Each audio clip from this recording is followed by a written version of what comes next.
Okay, so I'm sending back the Ibanez for see if they can fix the intonation because around the 12th fret and higher, it's pretty sharp, and you can't really play with sharp intonation.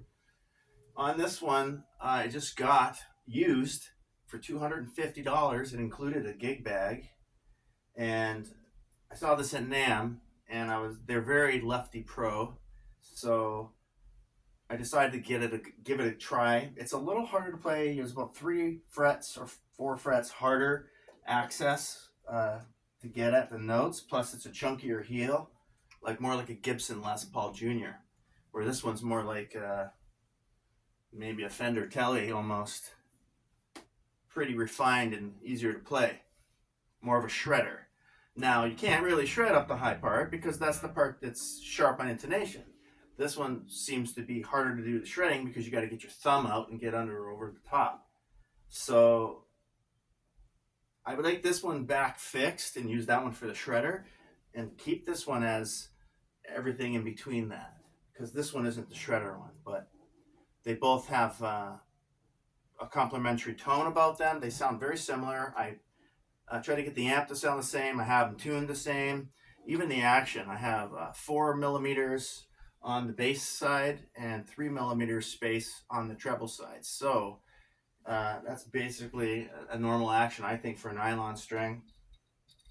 And so before this goes in a cardboard box back to Sweetwater for them to figure out, and I don't know if they're going to say, sorry, pal, it's not coming back, or they're going to send it back. So my fingers are crossed. I don't know the outcome. If they tell me they're not giving it back to me, then I'm probably going to, if they offer me the same model, new and working and intonated, I'll take it. But if they say, sorry, pal, you're out of luck, I'll probably take that money and put it into a 5-string Ibanez bass. The multi-scale one they just came out with, the Bartolini pickups. Oh, played that at NAM and it sounded really good. So anyway, been talking too much. Let's see what we have here. So they're both live. Let's try this.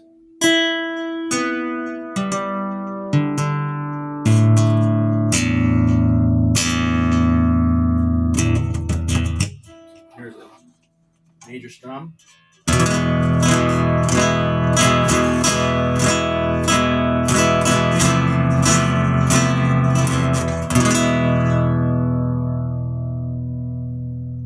Alright, here's the other one. Get out of the shot.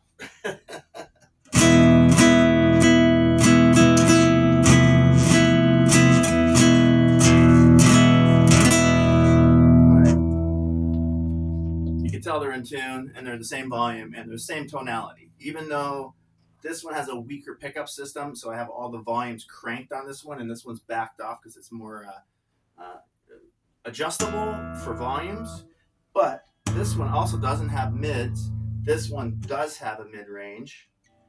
This one's located at the back near your armpit, so you kind of stare down at your underside of your arm to get to the tuner. And this one, it's put right where the sound hole is on this Ibanez. It's at the top front, so it's more of a straight down look for tuning. So, but I like the button on the Ibanez better because it's bigger and you don't get in the way of it. This one's smaller. It feels like a mini micro detent switch, and it kind of gets in your way when you're twirling around your knobs. So, because it stands tall. Each are accurate because I also doubled it with the main Fender tuner I have, which is a clip-on. So both sides are equally tuned and doubled by a secondary tuner just in case there is a differential between the two tuning systems on board of these guitars. Boy, do I sound like a NAM guy or what? Okay, so let me get to this. I hope it's recording. Let me check. Otherwise, I wasted my breath. Yeah, we're recording. Good stuff. Okay, sorry about showing me my butt. Okay, so what I'm going to get to is a few tests, and I'm going to try to duplicate them back and forth so we don't lose track of where we are. So let's just do a couple strumming of the low stuff first.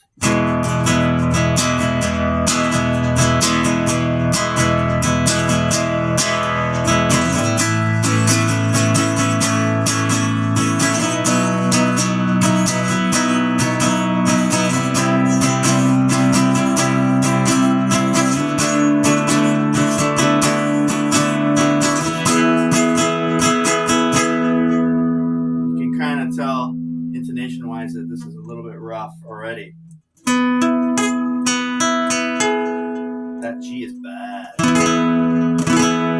Ooh, okay. That's kind of why I want it fixed. Because what's the point of a shredder guitar if you can't even use the area of the real estate where the shredding occurs because it sounds like shit. All right. I think you guys understand where my problem is. Let's try this.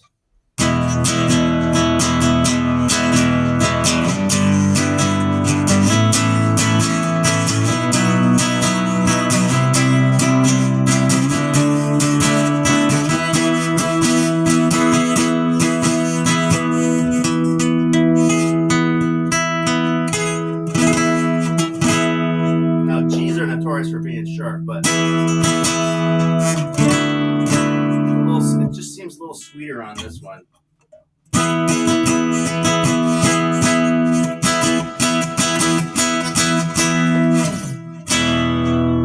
Let's just do that on the other one too. Give your ear a chance to hear that one. Oops, I just yanked the string pulling off the case. So.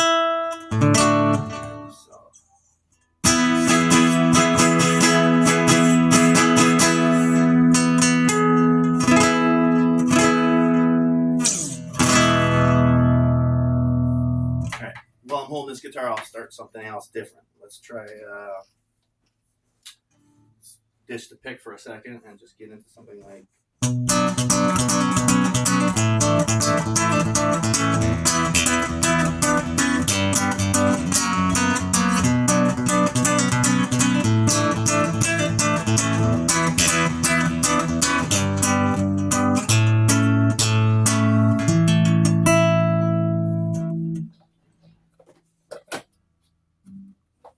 It's nice having two channels on this Fender amp. It's solid.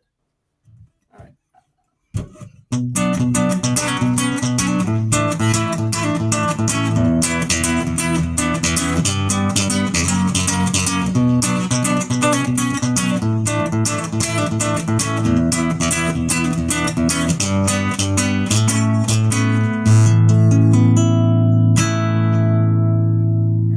Let me try something here.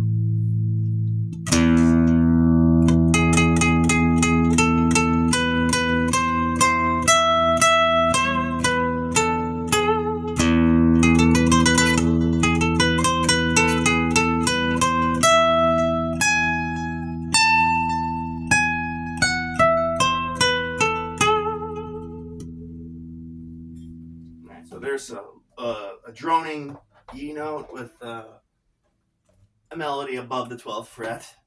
So what my point is to try to show a different style of playing and see if the tuning of the guitar can hold up to it, right? So you don't run from it. I find that when you play a crappy guitar, you tend to avoid a whole bunch of techniques and a whole bunch of songwriting positions because you know those positions don't sound right, even though your hands can do something with them. So that's why putting money into your instruments is a good idea. But even so, sometimes you get a dud. And being left-handed, I get duds all the time because the guys who build them aren't left-handed. So anyway, enough said about that.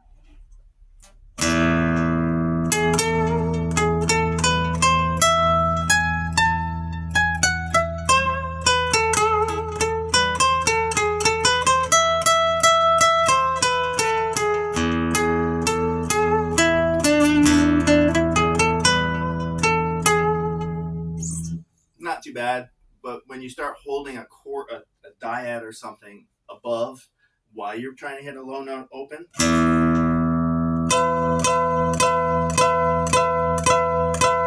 like that,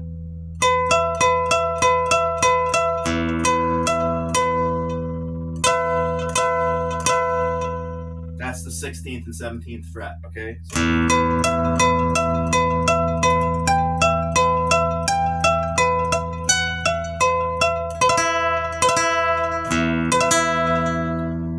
That on the other guitar.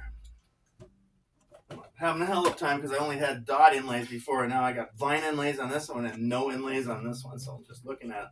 Plus, I don't have reading glasses on, so God, what am I doing, right? Gonna relearn the guitar or put some stickers on it, right?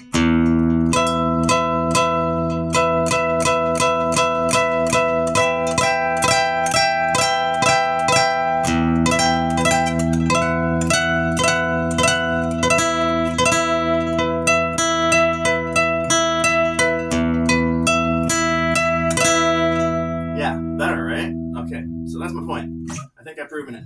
All right.